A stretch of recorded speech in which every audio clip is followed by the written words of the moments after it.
So today is day 3 of my Stone Advent Calendar. Let's see what I have.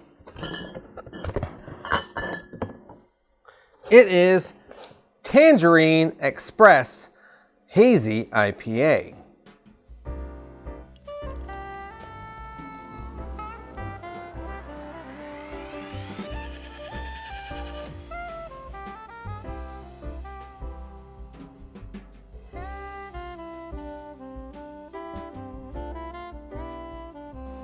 Okay, so let's see what this so-called Hazy Tangerine IPA has to offer.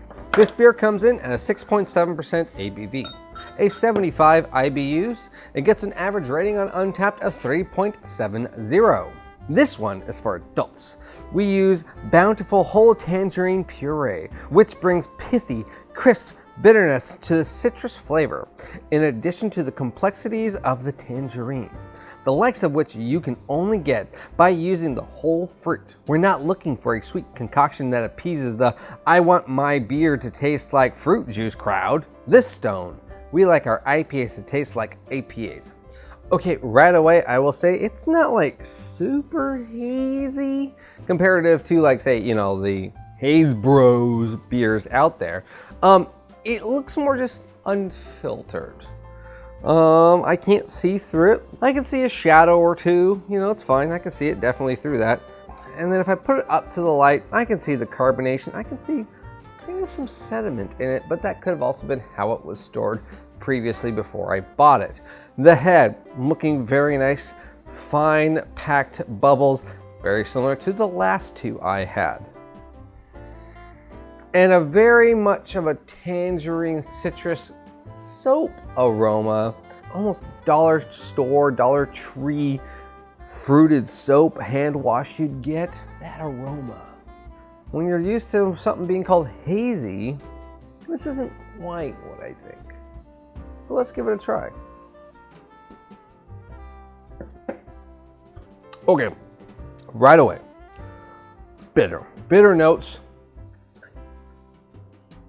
grapefruit, tangerine peel, that whiteness of the peel. If you ever had like a cutie or a tangerine or a grapefruit, the white rind on it or the peel, that's what this tastes like. It's unmistakable. If you've ever had any of that fruit and you haven't properly like scraped all of that stuff off of it, or eaten an orange and you eat an orange with the peel and you just kind of bite too deep and you get some of the white rind into it, that's what this beer tastes like. So you're getting this bittery note, yet citrusy note. So it's actually very true to the name. There's a multi characteristic to it. It doesn't quite taste like, say, a West Coast beer. It tastes like an East Coast beer trying to be a Northwest beer with tangerine peel. That's kind of a weird way of saying it. But the moment you taste it, you get that citrusy flavor. And then you let it linger till the middle. And it's not till probably your second, third sip, you're gonna start tasting that malt, because that bitterness is gonna hit you right away and just distract you from everything else. But when that third sip hits you and you start really dissecting it, you might find some things you don't like about it. There is that soapy characteristic of an IPA, and again, this could be because of the way it was previously stored, so I don't know. It did look like it had a little bit of floaties in it, so that means it could be slightly overcarbonated. I don't know if you can really truly see that. Let me see if I can. It's really hard for you probably that you can see that.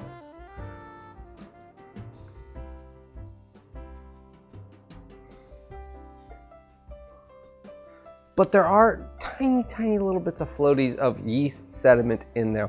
And that yeast sediment also is kind of distracting from the flavor, because yeast sediment can have this off-putting flavor. Some people like it, and some beers it actually works with. German, European style beers, it actually works fantastic with. But an IPA that's supposed to be drank fresh, I can't blame Stone for this. but I have to review it as I have it.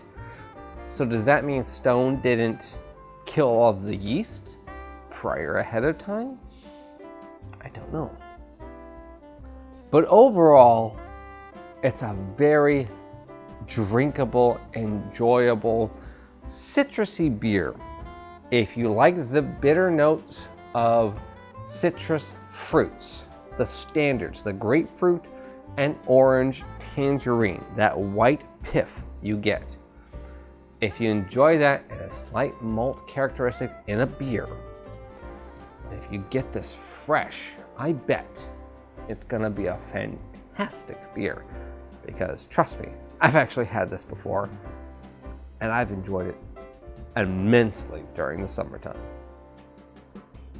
Cheers.